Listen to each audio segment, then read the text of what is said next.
Writing on the Players Tribune, Real Madrids Marcelo pays tribute to his childhood heroes, lifts the lid on the Champions League dream that became a reality, and reveals his World Cup mission. Where do we begin? I want to tell you about how my grandfather changed my life. But I also want to tell you about Ronaldo. And about Romario hanging out of the airplane, and about the orange Volkswagen. We have a lot to talk about. Let's start with a smell. It's one of the first things I can remember in my life. When I was about 6 years old, we were on summer vacation from school, but I would still wake up at 7:30 every morning and take my football down to Botafogo Beach.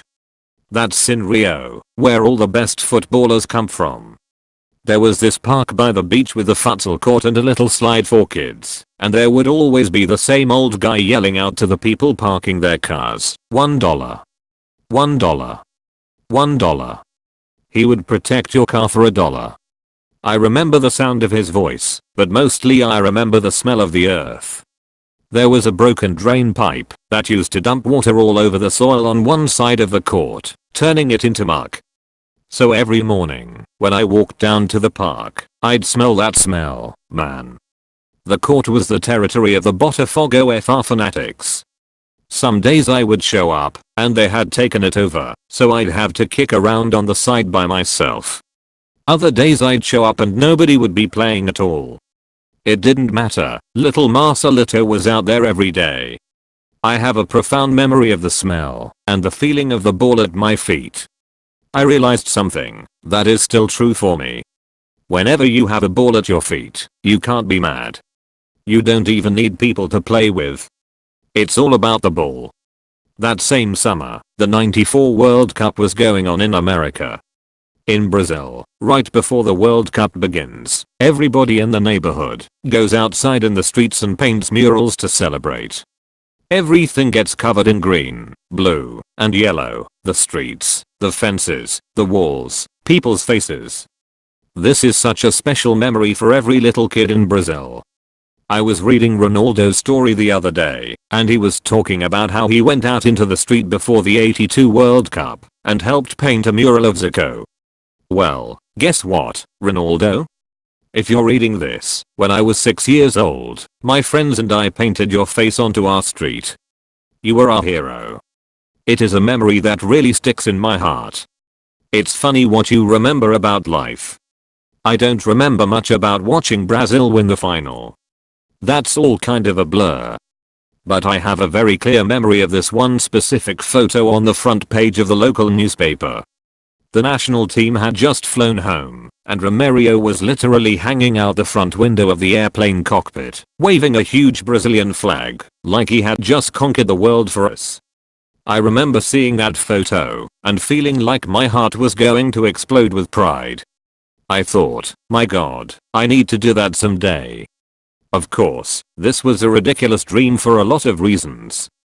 First of all, there's 200 million people in Brazil, and they all want to be footballers, even the old men. Second of all, I wasn't even a real footballer yet. I only played local five-a-side futsal. Traveling for club football wasn't very realistic for my family. Maybe people in America or England won't understand this, but gasoline in Brazil, especially back when I was a kid, was very expensive. Luckily, my grandfather was willing to sacrifice everything for me. He is the single most important person in my story. If you want to visualize him, well, he was a character. He always had on a pair of cool sunglasses, and he used to have a special saying. He would say it every day when he was around his friends. How can I translate this into English? He'd say, "Hell, look at me. I don't have a single dollar in my pocket, but I'm happy." He used to drive me to futsal in this old Volkswagen variant. I think it was from like 1969. But when I started traveling a lot with my team, when I was about 8 or 9 years old, it was too expensive for us to pay for the gas and for lunch and everything, so my grandfather made a decision that changed my life. He sold his car and used the money to pay for our bus tickets. Making a sacrifice like that, maybe you would think that he would feel like a martyr or say, "Oh, poor me." Hell no. My grandson is the greatest player in Rio. The greatest player in Brazil. Magnificent. Unstoppable. In his eyes, I never made a mistake. It was hilarious. He would come home from watching my matches, and he'd tell my father, "You have to come watch Marcelo. What he did today. Oh my god. It was magic. Incredible." But my father hardly ever got to see me play, because he always had to work. He probably thought my grandfather was crazy. The funniest part was, when I played like S*** and we lost. He'd just shrug and say, "Hey, whatever. You'll figure it out later." He made me feel like I was Ronaldo when I was like 9 years old. I swear to God, I would walk into the house with my chest out, like, yes, I'm a footballer. Then one day, when I was maybe 12 years old, my grandfather showed up after my game driving this orange Volkswagen Beetle. He says, "Get in, we are driving home." I'm like, "What's going on? Where'd you get that?" He says, "Jogo do Bicho. In Rio, we have this thing called the animal lottery. It's maybe not 100% legal, but hey, it's the game of the people. You pick a number associated with an animal, like an ostrich or a rooster, or whatever. Every day, there's a new drawing. My grandfather won I don't know how much money in the animal lottery, and he used it to buy the Beetle. It was unbelievable. We drove everywhere in that car. But when I was 15, I was invited to go play Real 11A side football with the Fluminense youth team. The problem was that the training camp was in Zerame, almost 2 hours away from my house, and it was going to be impossible for us to pay for the gas to drive there every day. So I decided to stay there in the dormitories. I was in Zerame all alone, away from my family. My grandpa would drive up on Saturday night, so I could spend Sunday at home in Rio, and then he'd drive me back. You have to understand. He won the animal lottery. It wasn't that much money. So this was an old Beetle from the 70s. Every time you'd turn the steering wheel too far, the radio station would change. After a while of going back and forth from Rio to Zerame, I was just worn out. I felt like a slave to football. I saw all my friends back home going to the beach and enjoying life, and all I did was train. One day my grandfather came to pick me up, and I told him, "I'm done. I'm quitting and coming home."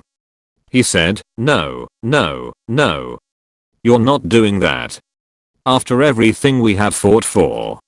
I said, "I'm stuck on the bench. I'm wasting my youth. I'm done." And then he started crying. He said, "Marcelo, just stay calm. You can't quit now. I have to see you playing at the Maracana one day." That really hit my heart. I told him, "Alright, I'll play another week." Eventually, I gave up on giving up. 2 years later, with my grandfather in the stands, I walked out onto the pitch at the Maracana with Fluminense's first team. He knew. He had been betting on me from day one, and he just knew. When I turned 18, some teams in Europe started sniffing around. I heard that CSKA Moscow wanted me, and Sevilla. At the time, Sevilla was flying, and they had a lot of Brazilians, so I thought, hey, that might be cool. Then one day, I got a call from an agent. He said, "Do you want to go to Real Madrid?" He said it just like that. So I said, obviously, of course. But I didn't know who this guy was. He said, "Then you're gonna go to Real Madrid. Write it down." A few weeks later, we were playing a game in Porto Alegre, and Real Madrid sent someone to meet with me at our hotel.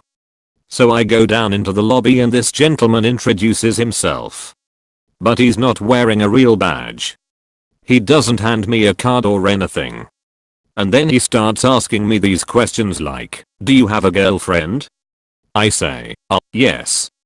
He says, "Who do you live with?" I'm like, my grandma." Again, no official card. No paperwork. So I was literally thinking to myself, is this real? Am I about to be put on a plane to Siberia or something? 2 days later, I got a call saying that Real wanted me to come to Madrid to do a medical. And still I was thinking, is this actually legit? You have to understand something about me. Until I was 16 years old, I didn't even know there was a Champions League. I remember the moment exactly. I was sitting in the team room in Zeraim, and some of the guys were watching a match on TV. It was Porto and Monaco. But the game actually looked different. At night, under all the bright lights, with all the fans. And the field was so beautiful and spotless, it was just amazing. In the Brazilian league, at least at that time, the lights weren't so bright. The grass wasn't so green. This game looked like it was being broadcast from some other planet that I didn't know about. At some point, I was like, hey, what the hell is this league? My friend says, Champions League. I said, champions of what? He's like, dude, it's the Champions League final. I had no idea what he was talking about. In Brazil, the Champions League was only played on the pay-per-view channels. Most people like me didn't have access to it. So, as I was saying, I'm on a plane to Madrid. Remember, I had just turned 18. I swear to God that I thought I was just going there for a chat. When I arrived to meet with the club, I saw the contract on the table with the Real Madrid crest on it and everything, and I signed that S*** so fast. Then the guys in the suits walked me straight out onto the field. They unveiled me to the media that day. I had no idea. My own family back in Brazil told me that they didn't believe it was real until they saw the news on Globo Esport. 18-year-old Marcelo announced at Real Madrid. I think the reason that everything seemed so unreal to me was that Roberto Carlos was my idol. To me, he was God. To come into the same team as Roberto, at the same position, I couldn't believe it.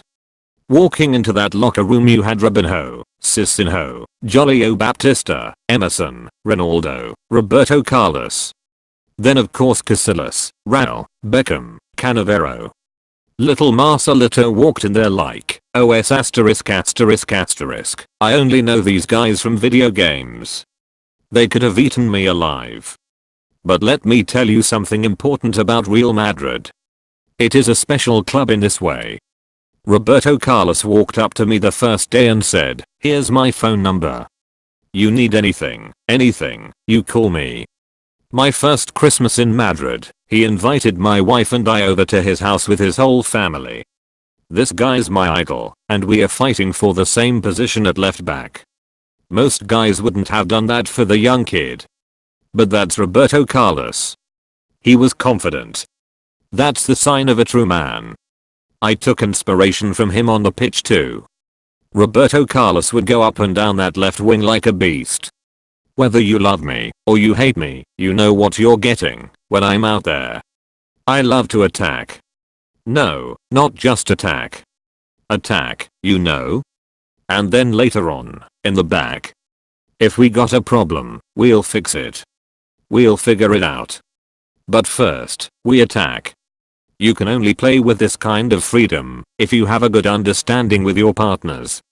Fabio Cannavaro would play on my side, and he'd say to me, you can go, Marcelo. I'm here. Kick off your shoes. Relax. I'm Cannavaro. I got this. It's like Casemiro does with me nowadays. Go ahead, Marcelo. We'll worry about the other stuff later. Casemiro. He saved my life. I might play until I'm 45 with this guy by my side. When I first got to Madrid, Cannavaro helped me loosen up a lot. The rule was that I could attack as long as I sprinted back. But if I was late, man, then it got real. The man could yell. In Brazil, we have an expression. Pega va no pay. It's like, you're hard on them for a reason. Cannavaro was hard on me for a reason, and I love him for that. Still, you learn very quickly at Real just how high the standard is. At the end of my first season, the director called me into his office. I was still young and crazy. I walked in with my baseball cap on, expecting that we were going to have a little chat. He told me the club wanted me to go out on loan. I understood what they were trying to do. They wanted me to have experience. But I thought, this is real. If I leave now, they might never have me back. He wanted me to sign this piece of paper. The only thing I asked him was, if I don't sign this, then I don't have to leave, right? He said, well, yeah. If you don't sign, then you stick around. If the coach wants to keep you, then it is what it is. But I think you need to get some experience. I thought, they're gonna have to bring goons in, to beat me up, to make me sign this. I said, I'll get experience. Leave that to me. I thanked him, and left the room. Roberto Carlos left that summer and I started playing more. After that, little Marcelito took off. Whenever I would go back home to Brazil for vacation, I'd go to visit my grandfather, and his cabinet kept getting more and more full. Let me explain the cabinet. When I was like 6 years old, he started a shrine to my career. He put all my team pictures and trophies in this big wooden cabinet, and whenever I scored a goal, he kept track in this book. Literally every single goal, since I was playing in school. Whenever I started getting in the local newspapers for something, he would get out his big scissors and cut out the article and laminate it and everything. So I came back from Real Madrid one summer and I noticed he was still doing it. Still cutting out everything, still laminating. But we were winning La Liga. There was a lot of material coming out. He would get every paper. He wouldn't miss a thing. I always wanted to add 2 things to that cabinet, a photo of me holding the Champions League trophy, and a photo of me hanging out the front of an airplane, after winning the World Cup, waving the Brazilian flag like Romario. When we got to the 2014 Champions League final against Atletico, my grandfather was very sick. Before the final, I had started 4 matches in a row. I was ready to go. Unfortunately, the manager picked another player to start in my place against Atletico. What do you want me to say? I was extremely sad at first. A little angry. But in my mind, I knew that there was something bigger waiting for me that night. I sat on the bench and waited. When we were down 1-0, I waited. In the 90th minute, I was still waiting. And then, in the 93rd minute, Sergio Ramos saved us once again with a header at the death. I don't know what it is with the guy. I think maybe it's the hair. When the manager called on me and I scored in extra time, I ran onto the field with a lot of anger, but the good kind of anger. I wanted to conquer. I wanted to leave everything on the field. When I scored in extra time, I think my brain shut down, for real. I thought about taking my shirt off. Then I thought, you can't take your shirt off, you'll get a card. Then I got serious. Then I started to cry. It was craziness. It was 10 years to the day after I had looked at the TV in Zerame and seen the lights and the green grass and said, what the hell is this league? 10 years later, I was holding the damn trophy. La Decima, the 10th European Cup in Real's history. A few months after the final, my grandfather passed away in Rio. I'm very proud that he lived to see me lift the Champions League trophy. It was because of him that I got to that stage. Sometimes I wake up and I think, 11 seasons for Real Madrid. 11 years playing for Brazil. For a crazy attacking fullback like me. How am I still here? If I told you it was normal, I would be lying. Every day when I show up at training and park my car and walk into that Real Madrid locker room, it's a giant emotion. Even if I don't show it, inside I feel it so deeply. I'm still in awe by it every day. For me to be a part of this club's legacy is priceless. But I do have one final mission. At the 2018 World Cup, Brazil is coming back. Write it down. Put a stamp on it. Mail it to yourself. With Tite as our manager, I truly believe we can bring the Brazilian flag back to the highest level. I can tell you that Tite is a phenomenal person. In fact, when he took the job, he called me and said, I'm not promising you that I will call on you, But if I do, are you still willing to play for the national team? I said, Professor, just the fact that you are calling me, for me that's a giant emotion. I've been playing for the national team since I was 17. I would get on 20-hour flights sitting in the middle seat, and now that I'm sitting up in the good seat, you think I'm not gonna go? I'm available whenever you need me. That call for me was everything. It was the first time I ever got a call from a national team manager, and I've been in the national team for 11 years. I would kill for tight, and I'm going to do everything I can do to put a little gold trophy in my grandfather's cabinet. And if I don't, what can I say? I'll still be Marcelo. And I'll still be happy. There will be a guaranteed millionaire made this weekend. Enter your predictions for free here.